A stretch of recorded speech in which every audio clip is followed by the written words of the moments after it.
कुल 90 सीटों का सर्वे क्लियर हो गया।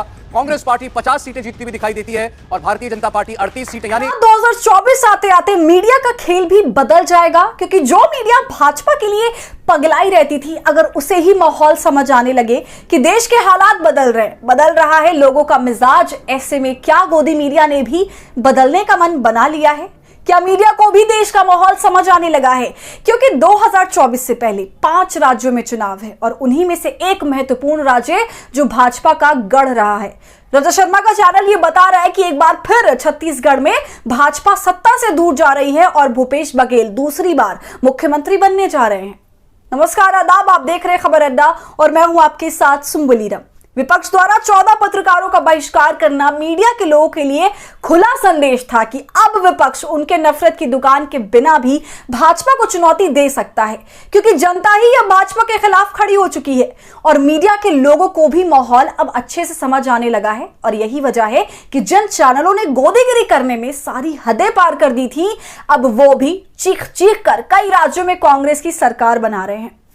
ऐसा नहीं है कि इससे पहले किसी राज्यों में कांग्रेस या किसी और विपक्षी पार्टियों की सरकार नहीं बनी, लेकिन गोदी के बंदरों की दिक्कत यह थी कि जब तक चुनाव आयोग के वेबसाइट पर भाजपा नहीं हार जाती, तब तक वो भाजपा को जीतता हुआ ही दिखाते थे, चाहे आप बंगाल की बात कर लें या फिर कर्नाटका की। लेकिन कर्नाटक चुनाव ने देश का माहौल ही बदल दिया और यही वजह है कि 5 राज्यों के चुनाव में भाजपा नाको चने चबाने जा रही है, क्योंकि इन 5 राज्यों में उसे कहीं भी जीत की उम्मीद नजर नहीं आ रही।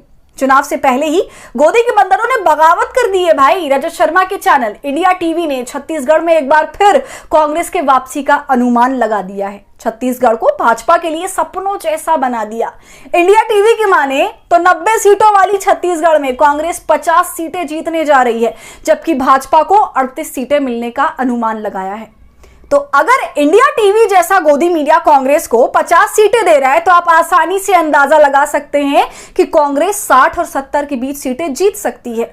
तो वही भाजपा को 20 से 25 सीटें लाने के लिए संघर्ष करना पड़ेगा, क्योंकि अगर चुनाव से पहले गोदी मीडिया कांग्रेस की सरकार बना रही है तो उसका सीधा प्रभाव उन 4-5% लोगों पर पड़ेगा जो अभी तक फैसला नहीं कर सके कि वोट किस पार्टी को दिया जाए, लेकिन वो गोदी मीडिया के सर्वे को देख इस बात का फैसला आसानी से कर सकते हैं कि किस पार्टी को वोट देने से उनका वोट बर्बाद नहीं होगा। इसकी वजह से इंडिया टीवी में जो आंकड़ा 50 दिख रहा है, वो चुनाव तक 60 या 70 तक जा सकता है। जब इंडिया टीवी ने ही छत्तीसगढ़ के लोगों से यह पूछा कि वो मुख्यमंत्री के रूप में किसे देखना चाहते हैं, तो इसके आंकड़े भी देखकर भाजपाइयों के घर मातम छा जाएगा। 43% लोग भूपेश बघेल को अपना मुख्यमंत्री मान रहे हैं, जबकि सिर्फ 33% लोग ही रमन सिंह को मुख्यमंत्री के रूप में देखना चाह रहे हैं।